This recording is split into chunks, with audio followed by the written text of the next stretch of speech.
I'm gonna start How are saying you? How has Mercury the reggaeton. I'm gonna start saying that. Mercury Mercury reggaeton. using reggaeton? That's what must be going on. Yeah, let's just say that's what it is. Oh That's my what gosh, it I'm has to so be. ashamed. You have Cafecito and I do not because I did not go and get because we were having all these challenges. But what are you drinking? Ah, I am actually drinking a little wine. Like today is a Yeah, long work day. yeah. I just put it in a cup to like a little, but I'm also drinking some coca tea. Sometimes, when I have a lot of work to do, I Oh, like to just like relax a little bit, not think too yes. much about what to do, and like feel like I'm having a little fun with it. It's not very common, but maybe like 3 or 4 times a month, I'll like drink some wine while I'm doing some work, and it'll be Yeah, great, Especially now where there's like no opportunities to go out with people a yeah, lot or socialize as much, yes. and yeah, there's not really any opportunities to be like, yeah, just social anymore. I know. um, You have to like, make it yourself. You have to take every right, opportunity. Yeah, I am with you 1000%. yeah. Okay, Actually, so drinking some you're doing, coca tea, which is coca with that's what cocaine is made out of, but yes. real coca tea, it's not anything like that. It's very significant to these areas, but more so now it's produced in Ecuador, in Peru and Bolivia. And people just use it as coffee, honestly. I mean, when you go out to rural towns, if you see people chewing some sort of leaf, you might Yeah, think it's like tobacco or something, or they're like yeah. doing chew. But it's probably like coca leaf. They use it to like stay up. It doesn't give you anything weird psychoactive. It's just like a way to give you energy. Um, but it's very common, not in Ecuador, but more so in Peru and Bolivia. But Yeah. I'm also drinking a little bit of that as well. So you're mixing the two. You have a Yeah. very diverse palette because to be able to go in between. So when I was in Peru, I Mhm. actually we were taken to a marketplace that sold it, and so we bought some, and then and was able to bring it back. But then also we had tea there, and oh my God, it was so delicious. But when you were talking about mixing the two together, I'm just thinking Uh, about, I never liked wine, but, and I don't know if you're drinking red or white, but I'm trying to think of what that combination would taste like on my palate. And I'm not yeah. really leaning in. I'm more like doing this. I'm impressed. By the way, you're very hydrated, my friend. Yeah, that's what I like to do. The only reason why I really Yeah. combine more things than like just a regular drink is because I Uh, typically like to be very hydrated. But yes. actually, coconut tea, this one doesn't really taste like anything. I mean, I think the taste is more of I don't know how to describe it. When I was like very young, I remember I would like eat like pieces of rock because when you're 4, I still have that memory in my mind. I would just like find a little like piece of rock and I would like put it in my mouth and be like, "What does this taste like?" It Yeah. tastes a little bit like Like a nothing, but rock. there's like some minerally like taste in there. Okay. Um, Okay. and then the wine, it's actually red wine. It's not terrible, honestly. I hadn't even thought about it until you brought it up, to be honest. Oh Um, my but gosh. I love it. All right, well, let's get into this. Welcome, yeah, everybody, to another episode of the Cafecito. You guys see how we do here. We're having conversations. Please, if you have any recommendations on great wines, obviously, Alejandro would be open. Not so much me. I'm not a wine person. Actually, I don't even really drink anymore. Or I don't drink anymore, actually. Not really. I don't drink anymore. So but share with us because there are plenty that do, and we would love to reshare your best wine, and also coca, any type of coca or tea, recipes, sort of tea tea. as well. You can cook with it too, right? Or bake I with think it. Can you like so. mix it in certain? I don't know. I think so, but it's so weak. It's really just like there probably won't be any. It may make you feel like it may make you not be able to go to bed, but there really aren't any like Any psychoactive things stimulants like in the there? THC. Well, Yeah, if you all have any recommendations, please send them our way. or We're tea. curious. Well, Thanks so much for joining us on another episode of the Cafecito. Shout out to our sponsor, We the Plug. We the Plug, if you all don't know by now, is a online platform where we bring together founders from all different underserved communities, but we hyper focus on Pan-African and Latinx. We help to get you from ideation stage all the way to Series A round funding.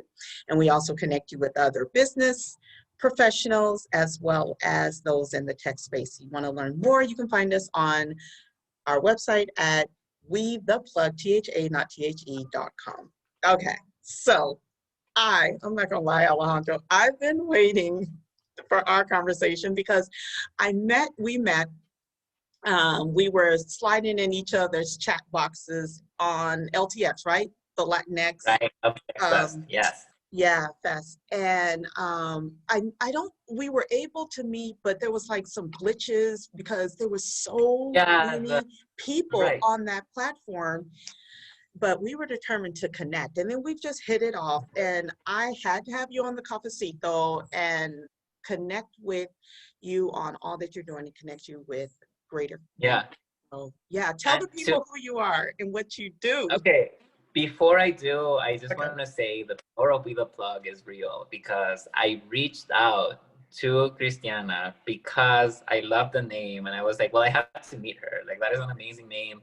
It's very resonant with just, I feel like it's very resonant. It's like very real, down to earth, very approachable. I just had to like know more. And from the get-go, after we connected, you actually put me in touch with Marlena. And I've been talking with Marlena over the last month to try to see if there's anything that she can do for us in terms of like the work that she does with educating, I would say developing neighborhoods, communities in developing economies. Mm-hmm. If there's anything that she's done there that would apply to the work that I'm doing. And Christiana, like I just got an email a few minutes ago that we've like worked through a whole pilot. We have like so many pages of documentation to like figure out how we could work together, and finally we got it approved. So the power is real, yes. And I don't know if anybody ever works on something that's kind of a more, to solve a problem, say for what I'm trying to do, it's e-commerce in Latin America. And then you have to think about, well, if you're looking to help people who are indigenous do that, there are so many social challenges between the 4th or 6th grade education that they get as like adult women. They just have that, and setting up an online store and actually like administering products. And Move Up, which is the organization that as of an hour ago we're working with, has a platform that essentially teaches them a lot of, what should I call it, like education, like general education, like things like why is hygiene important, how to set up a bank account, how to save, how to support my kids in COVID, how to read, all of these things that, if you're a businesswoman or businessman from a very underrepresented community and your education level is 6th grade, you probably need all of that information in order to be able to get to the point where you're, able to set up a site, right? Right. So the power of Be the Plug is so real. Connected me to, I guess, one of her first formal like partners in terms of doing this, and it just will make my life so much easier, because had that not happened, then because of what we're trying to do, we still would have had to solve that problem. We would have had to develop those learning videos. We would have had to develop like all of that infrastructure. Now we don't, because we have a partner who's like willing to pilot with us because of an introduction that Christiana made for us. So that is to me amazing. Oh my gosh. So thank you so much. Thank you, Alejandro, for that testimonial. So thankful for opportunities like this. This is what we're supposed to be doing. And you are way away from, as far away from, I think one could be in this community, the startup community that we would think. You're in Peru, right? Are you in Peru or Ecuador? I'm in Ecuador. You're in Ecuador right now. Yeah. So when people think of startup, they don't automatically think, oh, Ecuador, right? But that's the power of social media. That's the power of where we are right now in this space, is that we don't have barriers. We can reach out to whoever we want to. get access. We Right. just have to be willing to take the time. So I love that testimonial. Okay, you guys, connect with Alejandro, connect with We the Plug. Great things are happening. All right, so Alejandro, Yeah. tell the people who you are and what you do. Right. I totally like glossed over that. So I'll give a very short introduction of who I am. I was born here in Quito, in Ecuador, to a single mom. She was 17 in a very low income, part of Quito. My grandparents, on one side, my grandma is one of 18 kids who were all like farm workers. And on the other side, my grandpa is like one of 9 kids. So when my mom had me, that was like the family that I grew up with, a family that was very working class.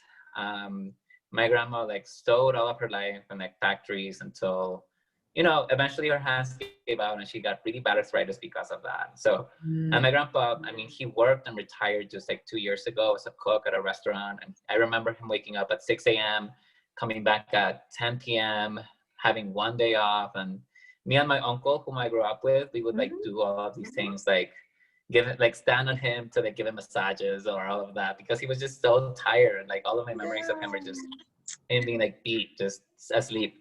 But that's kind of where I came from. And I had the ability to then, or the opportunity to then leave Ecuador because my mom married my stepdad, who was, I would say, upper middle income white guy from Washington State. So I learned English. Complete opposite. Whoa. Yeah, a complete opposite, right?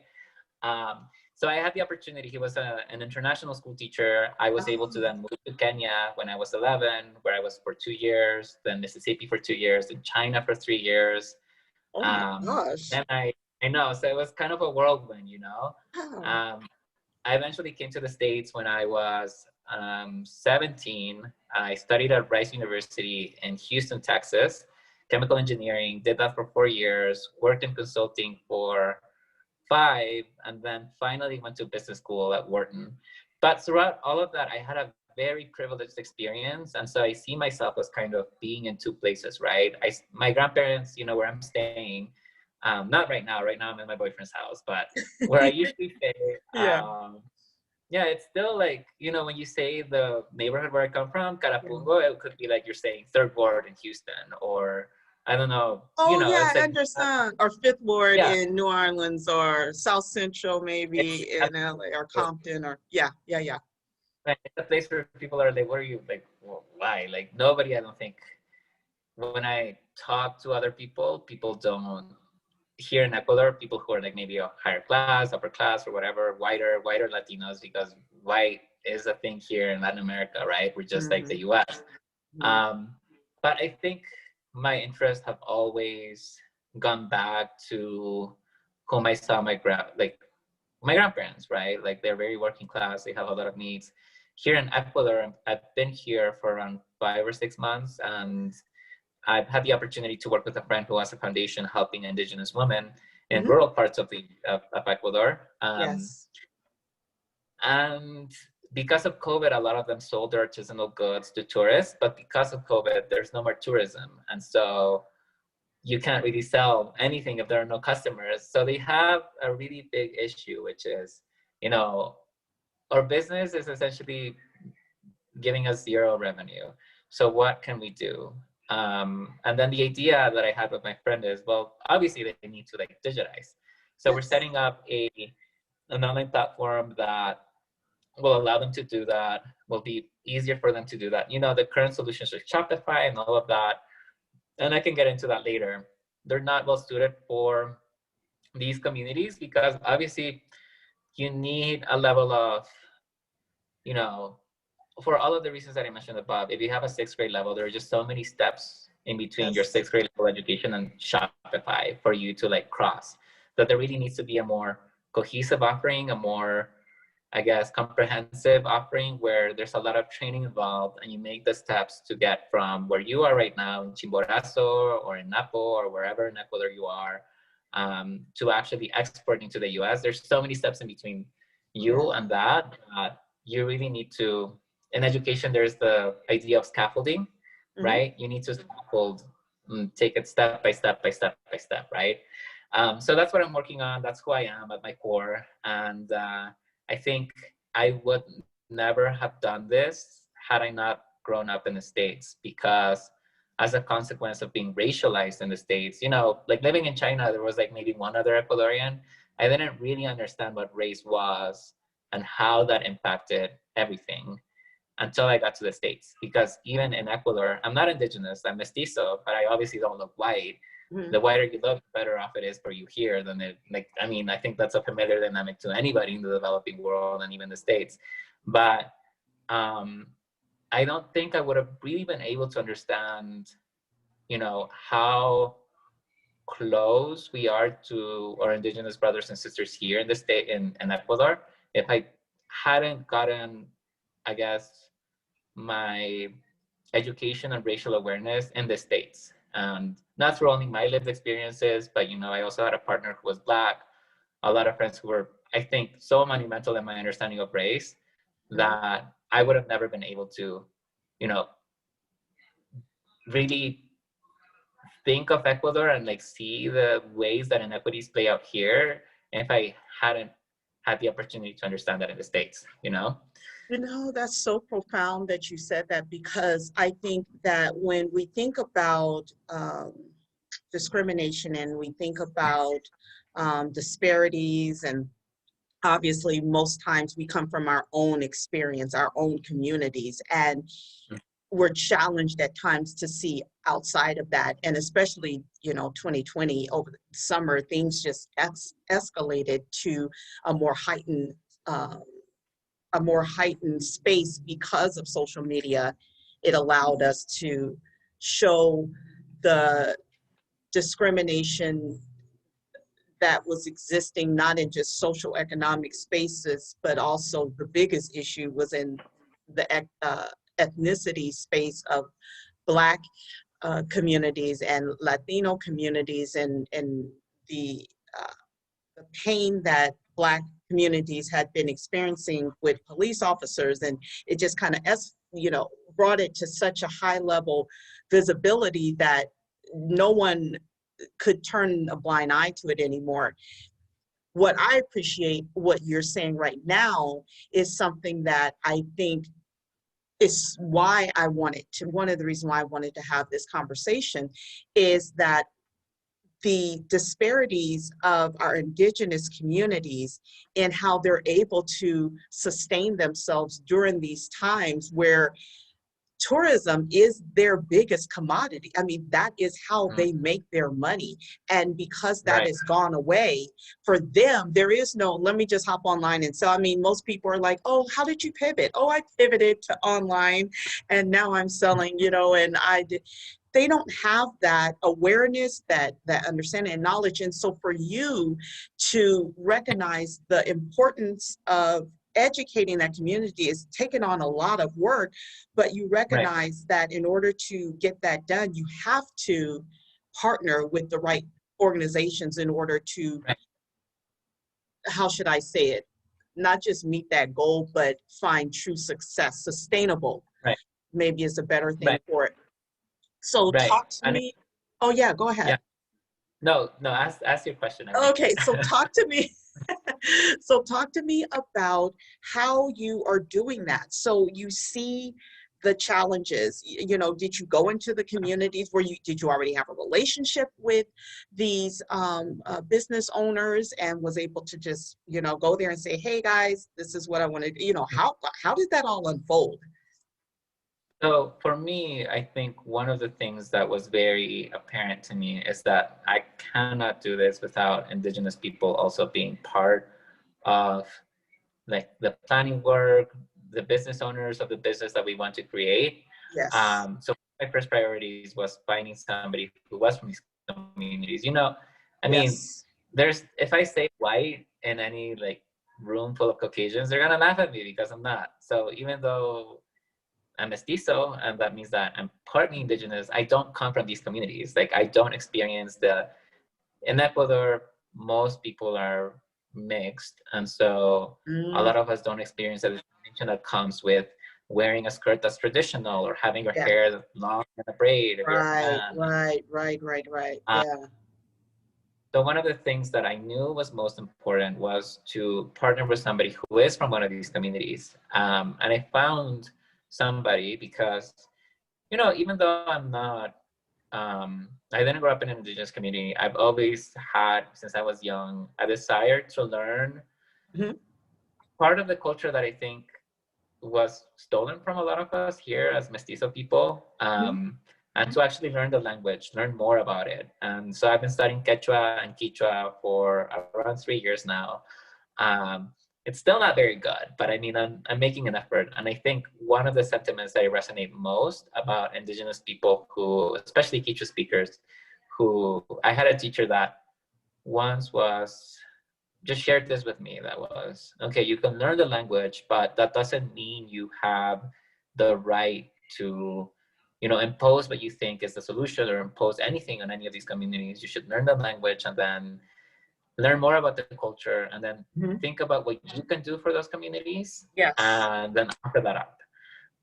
And that was, I think, something that I followed in my not only cultural, but I guess, yeah, mainly cultural understanding of these communities. And then through that effort, actually, because I started speaking the language, I met with somebody from a community here, a Quechua community.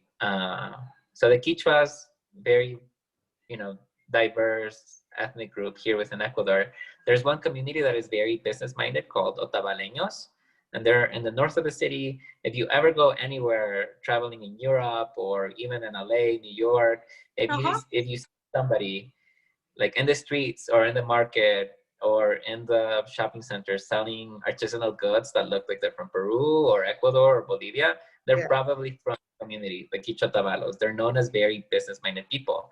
So I had the opportunity to meet somebody from the community, and through his family, you know, they're also part of this effort to create the e-commerce platform that we need, create the training programs that we need, and establish the like logistics services that will actually help us make sure that our future customers don't, you know, have an order that doesn't get shipped out to them for like 2 weeks.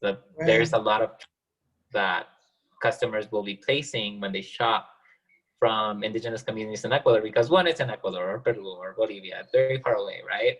Right. Probably some risks that you're taking, and so we're very cognizant about minimizing, I think, that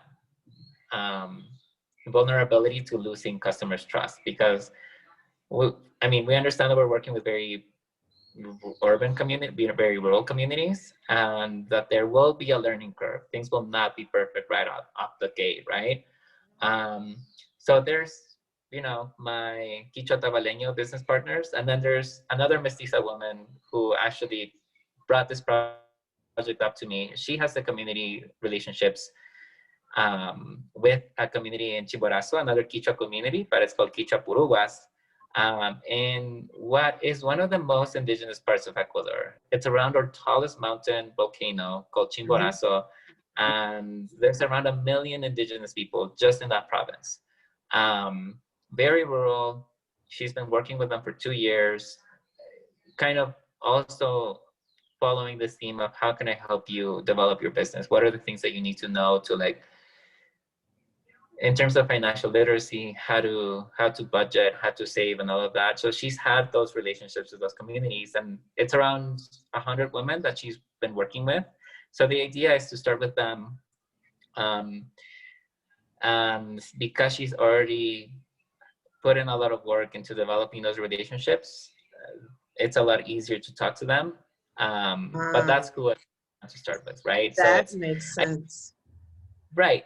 To your point, you know, if you don't have a connection to a community, then it's very hard for you to get any sort of traction with anything. Right. And sometimes that takes a lot of work. That takes 3 years of studying a language that is unlike any other language that you've ever studied, and like going out and trying to meet people from that community and being very, you know, cognizant of what you can bring to the table, but also of what you're there to, like, what your space is in that, you know, what your role is in that situation, right? You're not there as somebody who is there to save anybody.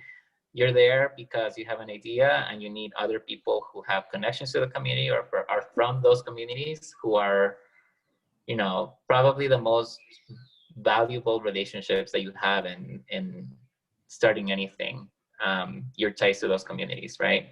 I really appreciate you saying you're not there to save, because one of the things I see, I mean, in my experience, I've worked in communities for years. I used to do community mobilization through a nonprofit, and our focus was on prevention education, and we would do that in many ways. We would do it through programming in schools and neighborhood events. I mean, it was just a plethora of, of, of ways that we would execute that. And one of the things that I believe worked in our favor was that we did not go in with this, you guys, here's your problem.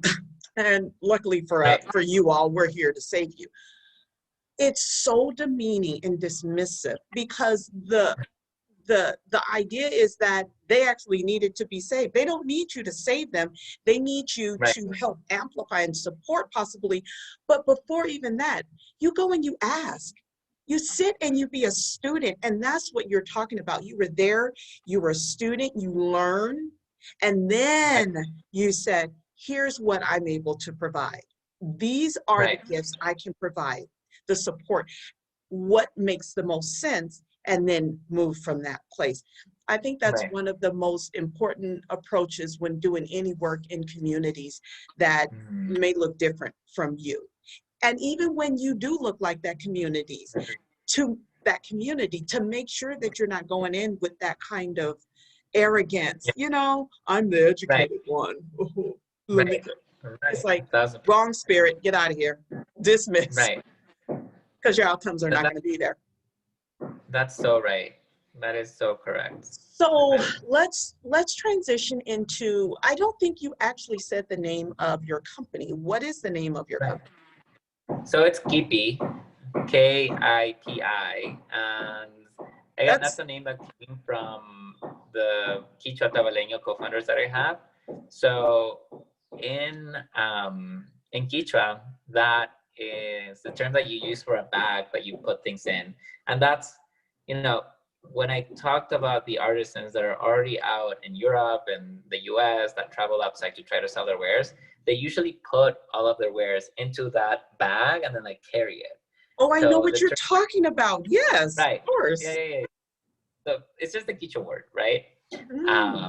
But it's very resonant, and that's like something that I would have never been able to come up with. I probably would have came up with a very lame name for like giving or something in Quichua, but like not culturally resonant, right? Right. But I think anybody like hears that word that is from the Quichua sphere, they like understand immediately what that is, you know, they like know what that is. But yeah, so it's KIPI. We started in July of this year. We're still working to get our site up. We, you know, already conducted a pilot training in Chimborazo, which was 12 sessions where we walked all of the ladies that we're working with, because the people that we work with are primarily indigenous rural women, across everything from basic English to customer service to, you know, how do you use WhatsApp? How do you use Facebook? How do you use Instagram? Wow. Because it's really the groundwork that you need to lay to make sure that anything is successful. So you have to start from 6th grade and then build up from there, right? So tell me this. Tell me this real quick before you continue. So all of this requires equipment. So where do you get the equipment from? So the equipment in terms of like the cell phones or are they using cell phones or laptops or? They are using cell phones for the most part. So the way that it works right now is a lot of people have cell phones. Not a lot of them are smartphones, right? But my co-founder, Norma Oreña, he works out of Riobamba, which is a city that is very close to them.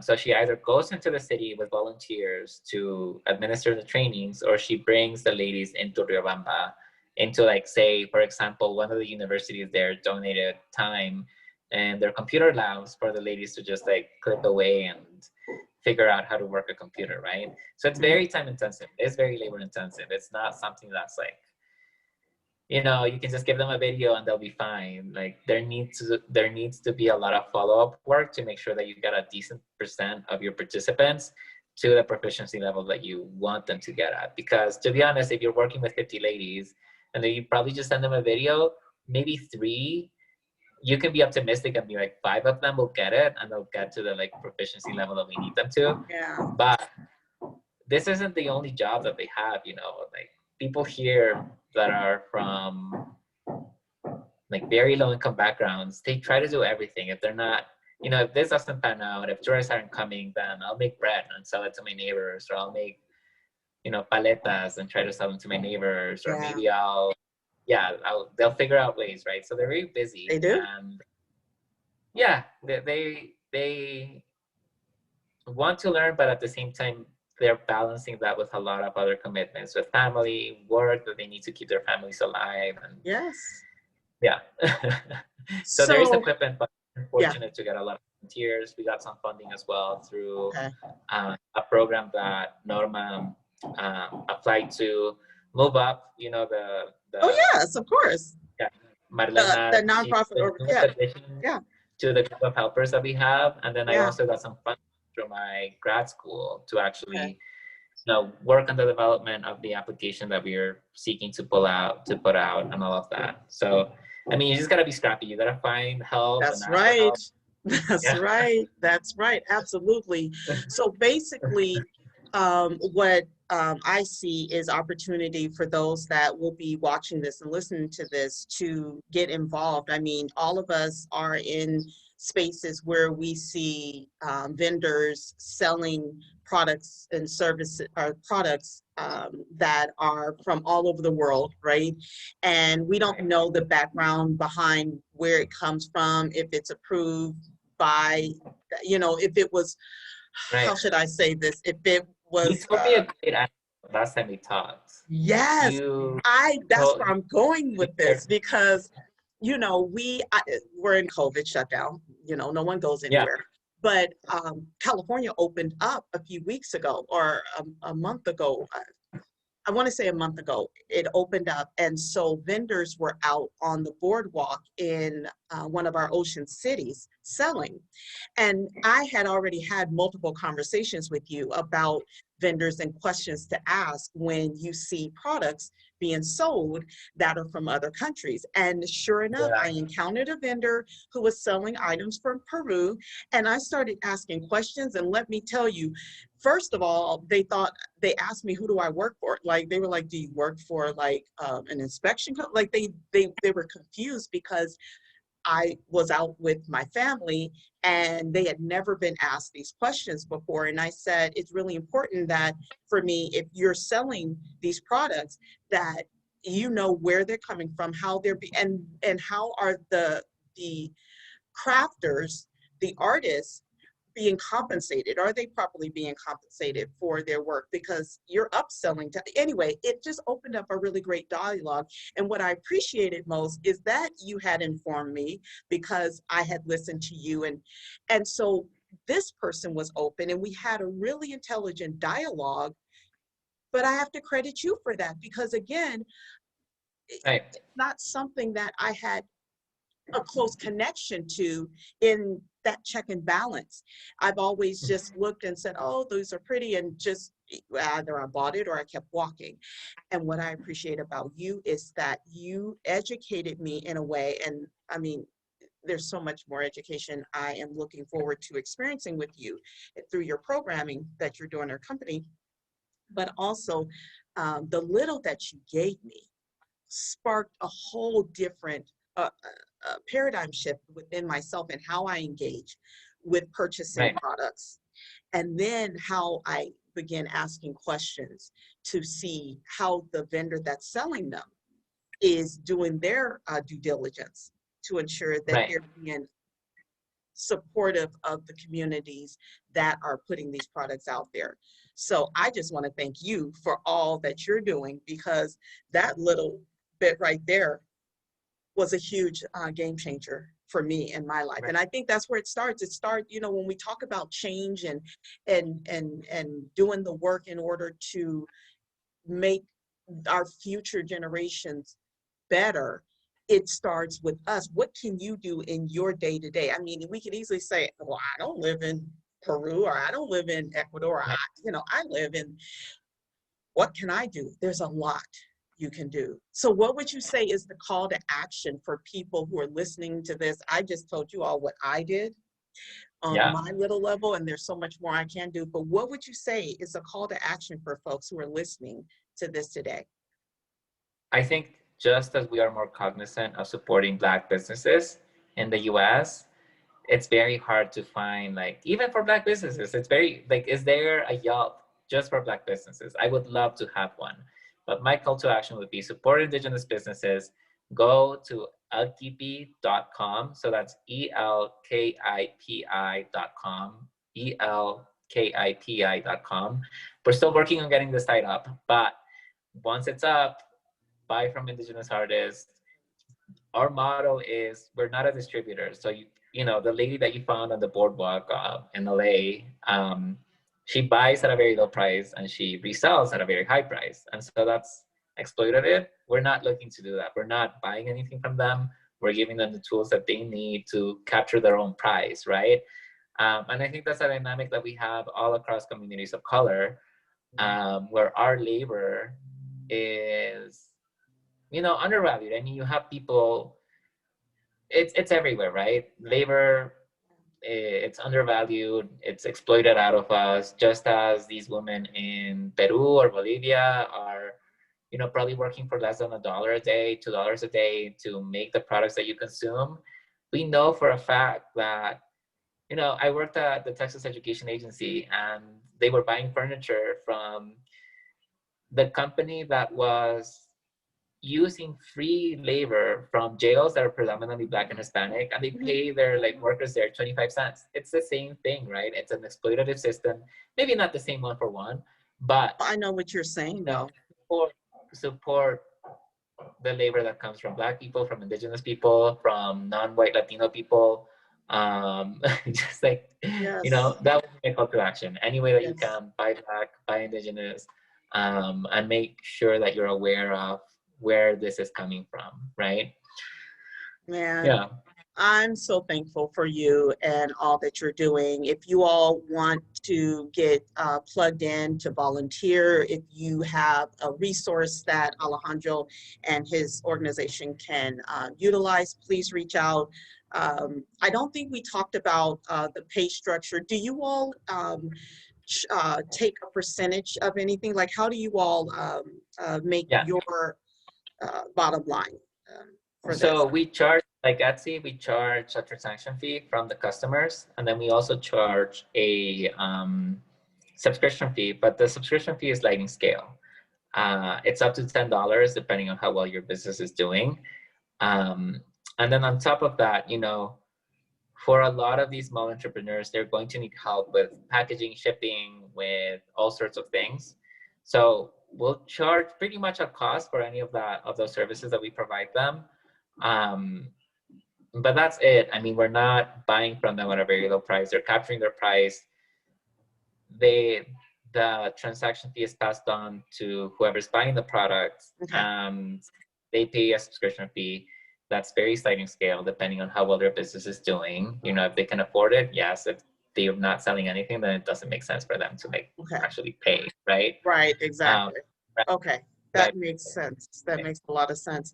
Well, I want to thank you again for all that you've shared with us today, and I am excited about moving forward. Oh, the other thing, our call to action is if there's any UX designers out there, anyone, again, if you have a skill set and you're looking to do some passion project work, Alejandro is open. Reach out. If you can reach out to me, I'll connect you to him, or you can find his link below and reach out to him. But again, do not think that you are not an asset. You are. So if you have funding, you can contribute. If you have talent, skill set, you can contribute. If you have referrals, we're open to it. So please reach out and share all of that with us. Right. Alejandro, muchas gracias for taking out time. Before we leave, I think one thing that I want to say, which is that, I think we all know that there are a lot of Black people in the US and in the broader Latin America, but I think in the US we have this kind of myth that indigenous people aren't here anymore, or Mm-hmm. maybe we just think Yeah. there are like a few Native Americans in Oklahoma and Arizona, and that's it. Maybe Right. communities that are Right. small. But in all of Latin America, there are 50 million indigenous people. I mean, Bolivia is a majority indigenous country. Guatemala, very indigenous. Peru, 25%. Ecuador, somewhere around 10%, which is still, you know, pretty high. Altogether, there are 50 million indigenous people, most of them who are working in rural places, who are self-employed. And so any work that you do to support this community is not going towards like a small number of people. There are 50 million people in 50 Latin America million. that are indigenous. And I think it's important to call that out, because this myth that there just aren't any like real indigenous people anymore, it's a method of erasure to make sure that you don't pay attention to these communities and you don't have them in mind, right? So I just wanted to say You're that right. before we end. Yeah. You're right. You know what? And I'm Yeah. glad that you brought up that point. And again, that's why education is so important. And that's part of why we're doing these cafecitos, is because we want to put the narrative out there that is factual, in that what we're currently getting is whitewashed. It's just Right. not the information that we need in order to really do the work that we want to do for ourselves and our community. So no, I appreciate what you're doing. You all also will be able to check out Alejandro. He's going to do the Espanol Cafecito as well. Yeah. So Yes. yes, I'm excited for that one.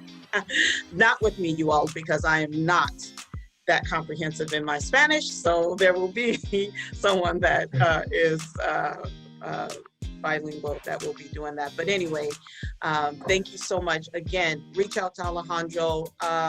We'll have all his links, social media links. You can connect with him directly. And again, let's help change this narrative for our community of indigenous people. Thank you so much. Have a great day. You too. Bye-bye. Bye.